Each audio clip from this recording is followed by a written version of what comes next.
Hola, ¿qué tal amigos? Muy buenas tardes. Estamos en otra edición del César Fraijo Informa en el Sonorense. Bueno, en esta ocasión vamos a hablar sobre el proceso que está en puerta ya para la elección de juzgadores y magistrados, que va a ser este 1 de junio del 2025. Hay que recordar, bueno, que ahora los juzgadores, al igual que los diputados locales, federales, presidentes municipales, van a ser electos ahora de manera por votación. El INE y el Instituto Estatal Electoral pues van a llevar a cabo este proceso, y en esta ocasión nos acompaña el abogado Julio César Echeverría Morales. Él es candidato a magistrado penal administrativo por el primer distrito federal. Y bueno, Julio César, muy buenas tardes, qué bueno que nos acompañas. A ver. Muchas gracias César, te agradezco mucho la invitación aquí con tu amable auditorio y encantado de poder conversar sobre este proceso electoral inédito, como lo sabemos, por primera vez, como bien lo dijiste, se van a elegir a jueces y magistrados del Poder Judicial por elección popular, al igual que sucede con otros cargos que conocemos como presidente de la República, senadores, diputados, presidentes municipales. Será la primera vez ahora por esta reforma constitucional que hubo en septiembre del año pasado, que ahora también los funcionarios judiciales serán elegidos mediante el voto popular. Julio, a ver, platícanos, ¿quién es Julio César Echeverría? Bien, bueno, yo soy abogado, soy originario de Magdalena de Quino, radico en Hermosillo desde que vine a estudiar la carrera, desde hace ya casi 31 años. Estudié la licenciatura en Derecho en la Universidad de Sonora y bueno, tengo 28 años prácticamente, sí, 28 años de ejercicio profesional. Desde antes de concluir mis estudios, afortunadamente pues ya pude empezar a ejercer la carrera. Incluso pues antes de titularme tuve la oportunidad de desempeñarme en algunos cargos dentro del Poder Judicial del Estado inicialmente, posteriormente en el Congreso del Estado y después también en la Contraloría General del Gobierno del Estado de Sonora. Por algunos años estuve en la Administración Pública Estatal, aproximadamente 13 años. ¿Y actualmente? Actualmente me desempeño, estoy en funciones de magistrado en materia penal y administrativa en el primer tribunal colegiado de esa especialidad aquí en Hermosillo. Esto es en el Poder Judicial Federal, es el mismo cargo para el que estoy aspirando. Soy secretario en funciones de magistrado actualmente y aspiro a ser titular por un periodo de 9 años. Ok. Julio, pues es la gente, este proceso como es inédito, muchas veces la gente, o más bien la gente, el 90% de la gente no sabe qué es un magistrado, no sabe ni qué es un diputado local, qué es un diputado federal, un senador, pues no sabe menos que es un magistrado. A ver, dile a la gente, coméntalos a los que no sabemos, de cuáles son las funciones de un magistrado. Es muy importante que la gente lo sepa porque a eso nos hemos encontrado con este proceso, que la gente desconoce lo que hacemos en el Poder Judicial. Nos confunden con la Policía Judicial a veces y no, el Poder Judicial son los tribunales, en este caso federales, que se encargan de resolver asuntos. Prácticamente son juicios de amparo los que resolvemos y se trata de atender demandas de los ciudadanos cuando estiman que una autoridad ha violado sus derechos fundamentales, es decir, derechos que están previstos en la Constitución. Entonces, hay dos tipos de amparo, el amparo indirecto y el amparo directo, de los que conocen los tribunales colegiados, pero fundamentalmente lo que hacemos es proteger derechos de la ciudadanía, que van en el caso de los tribunales en materia penal y administrativa, puede ser desde una simple infracción de tránsito municipal, el pago de un impuesto. Tenemos los casos de muchos jubilados y pensionados del ISSSTESON que acuden a solicitar amparo porque estiman que se les hace un descuento indebido en sus pensiones o que no se les pagan las pensiones de manera actualizada conforme a la ley, hasta situaciones en las que nos toca revisar procedimientos o juicios penales en los que ya fueron concluidos incluso por una sentencia de apelación y desde luego la gente o los justiciables estiman que la autoridad pues no se ajustó al marco legal y nos corresponde a nosotros en la vía de amparo revisar esos procedimientos para poder detectar alguna violación a sus derechos, que pueden ser también de índole administrativa, como es lo relativo a la materia fiscal, a la materia agraria, las responsabilidades administrativas, protección civil, entre otras. La materia administrativa es sumamente amplia. Y la otra materia, pues es como te decía, la materia penal, pues que comprende toda la revisión de los procedimientos penales, tanto de primera como de segunda instancia, y ya en el amparo nos encargamos de hacer una revisión exhaustiva de esos procedimientos para detectar vicios precisamente que puedan ser reparados a favor de las personas. Te aclaro que no implica, como se ha pensado a veces, que los órganos de amparo se encarguen de dejar libres a delincuentes, tampoco propician la impunidad. Nada es más incorrecto que pensar eso. Aquí de lo que se trata es que todas las personas tengan un procedimiento justo, que existe el debido proceso y no protegemos a nadie, no tomamos partido por nadie, solamente nos procuramos revisar el procedimiento para si hay alguna violación en perjuicio de alguna parte, esta va a ser reparada, que puede ser tanto quien comete el delito como inclusive también la víctima o el ofendido en esos casos. Oye, qué interesante esta última parte, Julio, porque muchos piensan o pensamos y muchos se han encargado de alguna manera pues hacer señalamientos a veces pues no justos, ¿no? Sobre los magistrados, sobre los jueces, sobre los juzgadores, ¿no? De que son corruptos, que se enriquecen, que le dan largas a los temas o a los casos que hay de ahí dentro. ¿Cómo borrar ese estigma que tiene la gente sobre el Poder Judicial? Bueno, en primer lugar creo que es un estigma injusto. Definitivamente yo te puedo decir que es una línea discursiva ese tema de que existe corrupción. Yo te puedo decir que en mi caso jamás he sido testigo, ni he sido tampoco, me he prestado a algún acto de corrupción en el Poder Judicial. Tengo 10 años ya en la carrera judicial, 10 años que ingresé al Tribunal Colegiado en Materia Penal y Administrativa. Jamás me ha tocado presenciar o ser testigo de un acto de esa naturaleza. Te puedo decir tajantemente y con toda seguridad de que en mi caso nunca ha sido así, pero tampoco he sabido de que algún compañero o de que algún magistrado o que algún juez se haya prestado ese tipo de casos. Si los hay, pues que quien lo tenga que demostrar, pues que lo haga, ¿no? En su momento, obviamente. Y por otro lado, hay una cuestión que se le ha señalado al Poder Judicial en el sentido de que suelen ser muy tardadas las resoluciones de los asuntos. Eso efectivamente es innegable. Te puedo decir que a mí en lo particular me gustaría que los asuntos fueran más fluidos, que existiera más expeditez en la resolución de los asuntos, pero realmente con el número de tribunales que existen en este momento aquí en este circuito judicial que corresponde al Estado de Sonora, las cargas de trabajo son sumamente extensas, sumamente amplias, o sea, la capacidad para resolver asuntos en el tiempo debido está sumamente rebasada, o sea, pero no es una cuestión atribuible pues a las personas que trabajamos ahí, sino a las cargas tan excesivas de trabajo y a que por razones de presupuesto no ha sido posible la apertura de más juzgados, de más tribunales colegiados, porque pues eso permitiría desahogar esas cargas de trabajo, pero no es una cuestión en la que nosotros podamos incidir. Sin embargo, como parte de mis propuestas, yo sí considero que hay cosas que internamente podemos llegar a hacer y en aras de agilizar la atención de los asuntos. ¿Cuál sería una de ellas? Una de mis propuestas es, bueno, hacer una organización interna del personal, hacer una distribución equitativa y especializada, sobre todo de las cargas de trabajo, de tal manera que permitan la fluidez de los asuntos.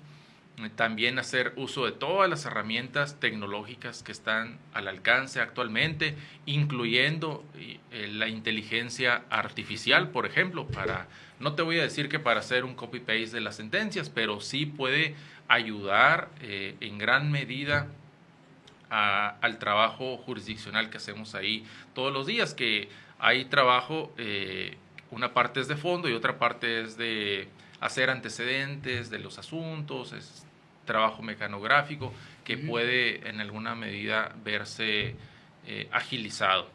Claro. Entonces, y sobre todo, dar la cara y mantener una política de puertas abiertas hacia los justiciables, hacia las personas que van a solicitar que se les escuche, que van a tener que quieren hacer un planteamiento, que tienen la necesidad, pues, de que un magistrado o que un juez preste atención a sus necesidades y de que esos asuntos no se vean como un asunto más de la estadística, ¿no? Para una persona, su asunto es el más importante. Nosotros podremos tener 500 asuntos turnados cada magistrado, pero para la persona que va a pedir un amparo, su asunto es el más importante y quiere ser escuchado. Entonces, creo yo que sí es necesario brindar esa apertura y que la gente se sienta realmente escuchada. Tal vez eso ha hecho falta en etapas previas, ¿no?, de la historia en el Poder Judicial recientemente, y a lo mejor sí fue un reclamo que por ahí la gente pudiera tener esa justificación para pensar un poco mal de la institución. Sin embargo, te reitero, en mi concepto es una institución muy, muy profesional, hay gente muy capacitada, hay gente muy preparada y con mucha experiencia y muy valiosa, ¿no?, que merece seguir en funciones. Ok. Oye, vamos deteniéndonos en lo que son las herramientas tecnológicas. A ver, yo veo que los juzgados se las pasan llenos, ¿no? De gente, de abogados que van constantemente a dejar ahí sus casos. ¿Cómo se podría agilizar?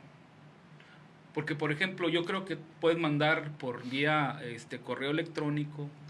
Sí, claro. Mira, incluso el Poder Judicial de la Federación tiene un sistema de juicios en línea, de tal manera que incluso las demandas de amparo pueden ser presentadas a través del portal electrónico y todo el juicio se puede llevar a cabo en línea.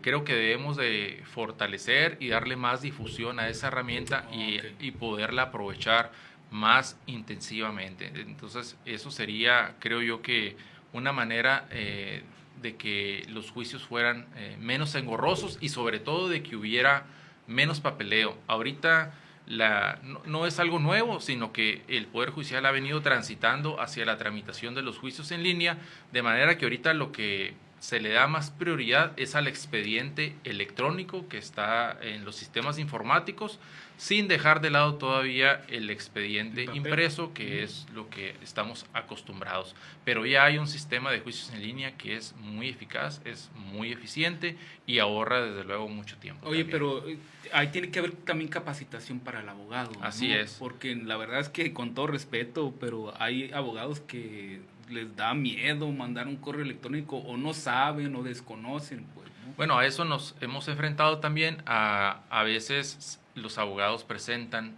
demandas a través del sistema electrónico, pero lo hacen, por ejemplo, sin la firma electrónica, que es necesaria para que se pueda presentar esa demanda. Y no tanto del abogado, sino de la persona que va a solicitar el amparo. Entonces, ¿qué se tiene que hacer? Pues darle mayor promoción a estos sistemas y desde luego también en el gremio de los abogados, pues que exista una capacitación en ese sentido. Sí, muy necesaria, sí. Porque la verdad es que sí, yo me he topado con algunos abogados que son muy buenos, que tienen mucho tiempo entregando la documentación, pero yo creo que ya estamos en otra etapa. Desde luego, sí, hemos venido transitando hacia ese esquema y sin duda pues va a llevar un tiempo en consolidarlo, pero ya vamos hacia allá y creo que muy pronto vamos a estar ya en un mayor porcentaje en juicios en línea que en juicios en papel.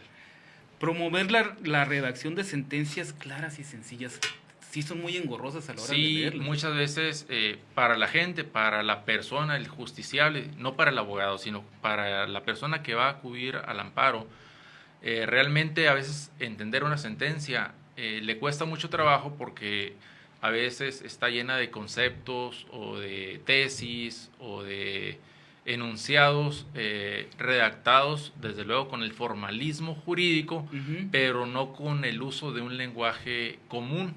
Entonces a veces es preferible que el justiciable tenga una sentencia más sencilla, más compacta, pero más entendible también. ¿Por qué? Porque lo llenamos a veces de tesis, lo llevamos a veces de razonamientos lógicos, jurídicos, pero que pueden resultar incomprensibles para muchas personas que no tienen la preparación jurídica. Entonces, creo que es necesario transitar hacia ese esquema de sentencias claras y sencillas para que la gente pueda comprender y entender a cabalidad las razones de por qué se le da la razón o por qué no se le está dando la razón. Que esa es una de tus propuestas, ¿no? Así es. Okay. Sí. También tengo que otra de las propuestas, ya creo que la comentaste, pero sí me gustaría que abundaras un poquito más, promover el trabajo en equipo para dar prioridad y solucionar de manera eficaz los asuntos que requieran atención. Bien, urgente. una de las cosas que a mí me gusta, te comentaba que yo actualmente soy secretario en funciones de magistrado.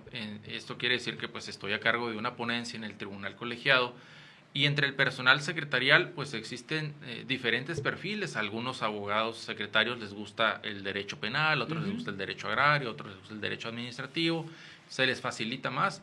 Entonces, en ese caso, en lugar de que alguien que le guste el agrario, ¿para qué le vas a dar asuntos penales? ¿O para qué le vas a dar asuntos aduaneros? ¿O para qué le vas a dar asuntos fiscales? Sino, pues mejor especializarlos, y de esa manera creo que el trabajo puede fluir más. Otra cosa, pues muchas veces se piensa, bueno, el jefe siempre tiene la razón y es el que sabe todo. No, muchas veces entre todos podemos encontrar soluciones de manera más rápida, más sencilla, y eso nos ahorra mucho tiempo. Hacemos retroalimentación entre todo el equipo de trabajo, de tal manera que comentar los asuntos entre nosotros pues nos da una visión más amplia de lo que está pasando. Porque pareciera que así es, pero no es. No, en realidad no hay muchos esquemas. Bueno, en la experiencia que yo he tenido, a veces sí es posible, dependiendo de la apertura que tenga el titular con el que trabajes. A veces sí, a veces no. Pero a mí sí me gusta ese esquema de trabajo en equipo y de apertura totalmente entre los compañeros secretarios, y eso te permite encontrar soluciones a veces a casos muy, muy complejos. Bien dicen que dos cabezas piensan mejor que una, y en materia jurídica así es. Entre más lo discutimos y entre más lo debatimos, a veces entre nosotros mismos podemos llegar a soluciones de manera más rápida, que finalmente eso es lo que busca la gente. Claro. Que sus asuntos se resuelvan lo más pronto posible. Sí, que se agilicen. Así es. Sí, porque pueden durar años, así es. Décadas, y no se Para la gente es desesperante, para los abogados no se diga, porque pues dependen de que el asunto se resuelva para poder cobrar a veces los honorarios que les corresponden por ese asunto. Y para el justiciable que va a pedir un amparo, pues también es desesperante que tarde su asunto algún tiempo, ¿no? Entonces, eso es lo que buscamos, sobre todo, agilizar la atención de los asuntos. Tratamos de hacerlo, se hace actualmente, pero te insisto, el volumen y la carga de trabajo es muy superior a lo que humanamente podemos resolver. Julio, ¿en qué etapa del proceso vamos ahorita? Ahorita estamos en la campaña electoral de los candidatos. Inició el 28 de marzo, concluye el 28 de mayo. En esta etapa, cada candidato puede hacer determinados actos de campaña que básicamente pues se limitan a la difusión en las redes sociales. Y ¿no tienen espacios en radio y televisión que podemos? No podemos pagar publicidad, tampoco pagar espacios en radio y televisión. Los podcasts, las entrevistas en espacios noticiosos sí son actividades que están permitidas. El volanteo, la publicación en redes sociales de material audiovisual que podamos producir, pero no se puede pagar publicidad para impulsar esas publicaciones, de manera que sí es algo limitada la incidencia que podamos tener entre el público, entre la ciudadanía en general, y eso pues no abona a nuestra campaña y sobre todo al desconocimiento que existe de este procedimiento. La mayoría de la gente, la gran mayoría, ignora que habrá elecciones de nuevo, y quien lo sabe dice, pero ¿cómo si acabamos de tener elecciones el año pasado? Sí, ahora va a ser un proceso extraordinario únicamente para funcionarios del Poder Judicial, y que va a ser, por un lado, Poder Judicial Federal y por otro lado también Poder Judicial del Estado. Entonces, las personas que acudan a votar se van a encontrar con un número de boletas y de nombres grandísimo. Sí, no, hay boletas que van a tener hasta 80 nombres, según lo que estaba viendo. No recuerdo ahorita exactamente la cantidad, pero en el caso de ministros de la Suprema Corte son larguísimos, no recuerdo ahorita el número exacto. También para el Tribunal de Disciplina, la Sala Superior del Tribunal Electoral, la Sala Regional, magistraturas de circuito y jueces de distrito, de tal manera que en cada boleta van a encontrar una cantidad de nombres muy grande. Es un proceso sumamente complejo, además de que por cuestiones de paridad de género, por un lado de la boleta irán las candidaturas de las mujeres y por otro lado de la boleta las candidaturas de los varones, de manera que no compiten entre sí. Sin embargo, pues habrá que seleccionar por un lado a mujeres y por otro lado a hombres Tu para distrito distintos cargos. es bastante grande, ¿no? Es la mitad del estado, ¿no? Tendrás que ir a hacer campaña en todo el distrito. Sí, me corresponde a mí el distrito electoral 1, que es Hermosillo, la parte norte y poniente. Algunos municipios del norte del estado, como son Caborca, Puerto Peñasco, Altar, Sonoita, Magdalena, Trincheras, Tubutama, Átil, Oquitoa, Nogales, Cananea, Agua Prieta, Imuris, Esqueda, Frontera y Naco. ¿Y la zona del desierto? La zona del desierto también, ahí básicamente Pitiquito, como te decía, Caborca y Sonoita. La zona de la costa, Bahía de Quino, Puerto Libertad, exceptuando San Luis Río Colorado, que en este caso pertenece al Distrito Judicial de Baja California. Así es. Esa sería la parte del Distrito Judicial Electoral 1. ¿Llega hasta Guaymas? No, Guaymas pertenece al Distrito 2. Así es. Okay. Sí, el resto de los municipios del estado que no mencioné pertenecen al Distrito Judicial 2. Ahí será otra boleta en el caso de magistrados de circuito y de jueces de distrito. Es una boleta distinta con otros candidatos. Difícil. Sí, difícil, así es. Difícil para la gente que va a ir a votar, pero también difícil para los candidatos que van sin recursos a hacer campaña. Pues, sí, tenemos aquí básicamente, como no existe financiamiento para gastos de campaña, cualquier actividad de difusión que tengamos que hacer es con nuestros propios recursos, y de tal manera que es bastante complejo poder decirle a la gente cómo ir a votar, cómo seleccionar adecuadamente a nuestra candidatura, cómo insertarla en el cuadro de la boleta que le corresponde, porque la boleta va a tener distintos cuadros para las distintas especialidades judiciales que existen. Por ejemplo, te platico en mi boleta, que será la boleta rosa de magistrados de circuito, de diversos candidatos que existen en materia penal y administrativa, solamente hay un cuadro en el que se puede votar para una sola persona, y enseguida de ese cuadro hay para magistrados en materia civil y del trabajo, en materia mixta, y te repito, y finalmente un cuadro para materia penal y administrativa, de tal manera que si la persona no selecciona correctamente el cuadro correspondiente, pudiera anularse su voto. ¿En qué circunstancias, qué bueno que platicas eso, en qué circunstancias se anula el voto? Bueno, todavía, además del que comentaste. Sí, claro. Todavía no hay unas normas tan claras por parte del INE. Apenas el día de ayer yo veía que hicieron una publicación en el que se señalaba en qué casos el voto era válido y en qué casos debía de considerarse nulo.